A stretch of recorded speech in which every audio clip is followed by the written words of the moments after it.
বিরাট কোহলি ২০২৪ সালে টি-20 ফরম্যাট থেকে অবসর নিয়েছেন, জাতীয় দলের হয়ে আর খেলবেন না বিশ্বকাপ জিতে জানিয়ে দিয়েছিলেন। এরপর আর জাতীয় দলে খেলেননি এবং এমন একজন ক্রিকেটারের জন্য ওই ফর্মটা ধরে রাখা কতটা কঠিন সেটা হয়তো বা যারা খেলেন তারাই বোঝেন। জাতীয় দলে খেলবেন না, অন্য কোনো আসর নেই এবং সবচেয়ে বড় বিষয় হচ্ছে টেস্ট এবং টি-20 খেলছেন না। ওই সময়টাতে মানে নিজেকে ধরে রাখা, ফিট রাখা এবং টি-20তে সেই ইন্টেন্ট ধরে রাখা, আগ্রাসী ভাব ধরে রাখা কতটা কঠিন এটা যারা খেলার সাথে আছেন তারাই বোঝেন। সেই কোহলি অবসর নেয়ার ২ বছর পরে সে ক্যারিয়ার বেস্ট একটা আইপিএল কাটালেন। দেখুন, রান তো এর আগে অনেক করেছেন কিন্তু এবার ক্যারিয়ার বেস্ট কেন, পুরো একটা আসর শেষ করেছেন ১৬০-এর উপরে স্ট্রাইক রেট রেখে। ১৬৫ স্ট্রাইক রেট, ভুল শুনছেন না। বিরাট কোহলি আমরা সবাই জানি যে ১৪০, ১৪৫, ১৫০ অথবা ১৩০ এইরকম একটা স্ট্রাইক রেট রেখে খেলতে পছন্দ করেন অথবা বিল্ড আপ করেন ইনিংসটাকে।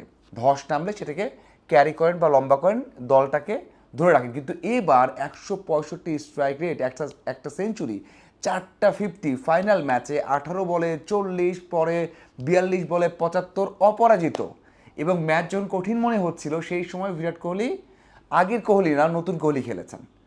মানে এক কথায় প্রায় ১০,০০০ রান করতে চলেছেন আইপিএলে, সেখানে এত বছর পরে এসে ক্যারিয়ার বেস্ট একটা মৌসুম কাটালেন।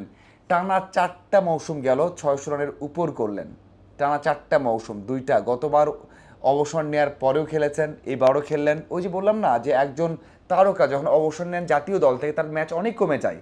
জাতীয় দলে খেলা হচ্ছে না, টি-20তে টেস্টে খেলা হচ্ছে না, শুধু ওডিআই খেলছেন, কত কম ম্যাচ খেলছেন, অন্য কোনো টি-20 লিগ খেলছেন না। মানে এমন হতো যে বিশ্বজুড়ে টি-20 লিগ খেলছেন, টি-20-র মধ্যেই আছেন, নেই। তারপরেও এমন রান করেছেন, এটাই বিরাট কোহলি। এখন আসা যাক যে কেন কোহলি বেস্ট। দেখুন, কোহলি বেস্ট, লেজেন্ড, ইন্ডিয়ার বেস্ট, রেকর্ড বয়, যাই বলা হোক না কেন কম বলা হবে।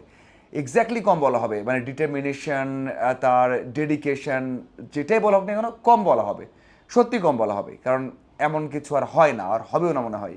তারপরেও এই যে একটা ঘটনা ঘটেছে ফাইনাল ম্যাচের সময়, সেটা আমার চোখে অন্যরকম একটা ঘটনা। কারণ গ্রেট না হলে এটাকে বুঝতে পারে না। দেখুন, যখন দলের রান দরকার ১১ জয়ের জন্য, মানে ডাবল ট্রফি জিতবেন, টানা জিতবেন, ওই সময়টাতে বিরাট কোহলি মিড অফে একটা ক্যাচ দেন, মানে অনেক লো ছিল, ক্যাচটা ধরেছেন শুভমান গিল এবং উদযাপন করেছেন। এমনটা নয় যে উদযাপন করেননি, সফট সিগন্যাল দিয়ে দেখিয়েছেন যে টাচ হতে পারে গ্রাউন্ডে, এটাও দেখানি। কোহলি নিজে এসেছেন, এসে বলেছেন তুমি কি ক্লিয়ারলি ধরেছো কিনা, এটা জিজ্ঞাসা করেছেন। এটা কমেন্টেটররা বলছিলেন, কারণ আউট তো মানে আউট আবেদন করেছেন এবং আম্পায়ারও না করেনি, বিরাট কোহলি চলে যাবেন কিন্তু যাননি।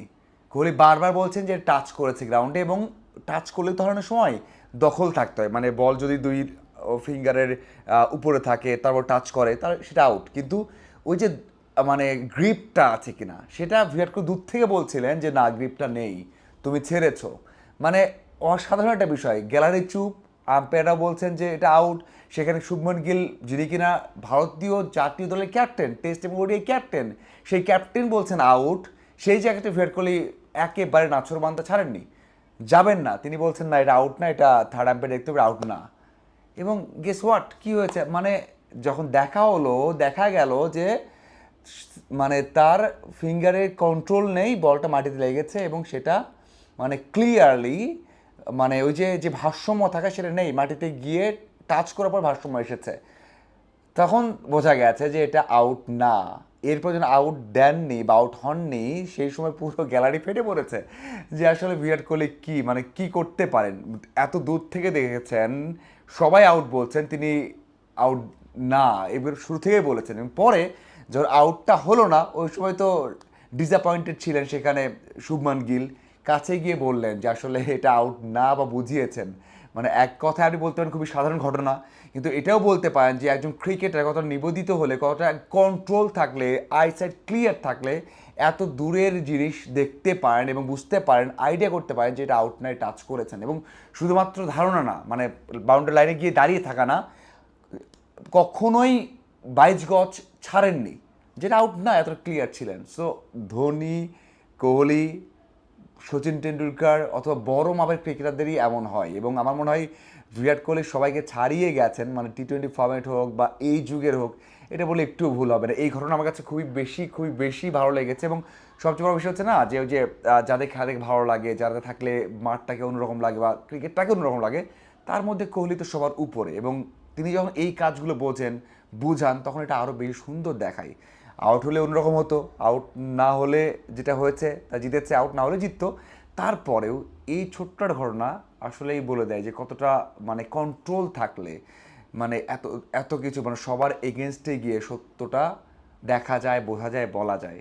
দারুণ বিরাট কোহলি সংখ্যায় শুধু না, আসলে তার প্রেজেন্স, তার সেন্স, তার নলেজ এবং তার ডেডিকেশন, ডিটারমিনেশন সব কিছুই যে সবার থেকে আলাদা, সবার থেকে বেশি, সেটা কিন্তু এই ছোট ঘটনাগুলো আর এত বড় পারফরমেন্সে বোঝা যায়। আপনার কি মনে হয় এবারের আইপিএলটা আমার চোখে বিরাট কোহলির মানে বেস্ট বললাম, কারণ স্ট্রাইক রেট এমন আগ্রাসী, এতটা মানে ফাস্ট খেলা, মানে আপনি যদি দেখেন লাস্ট ম্যাচেও 25 বলে 50 করেছেন, এটাও কিন্তু মানে দারুণ একটা এগ্রেশন ছিল। সো এই কোহলিকে কেমন লাগলো 2 বছর পর, মানে টি-20 থেকে অবসর নেওয়ার 2 বছর পর? আমার মনে হয় ক্যারিয়ারের বেস্ট একটা মৌসুম কাটালেন, চারটাই কাটিয়েছেন ওই যে স্ট্রাইক রেটে এবং আগ্রাসী ব্যাটিংয়ে। সেটা আপনার কেমন লাগলো এবং আপনি একমত কি না যে এটা কোহলির অন্যতম বেস্ট একটা মৌসুম? অবশ্যই জানাবেন। ধন্যবাদ সবাইকে।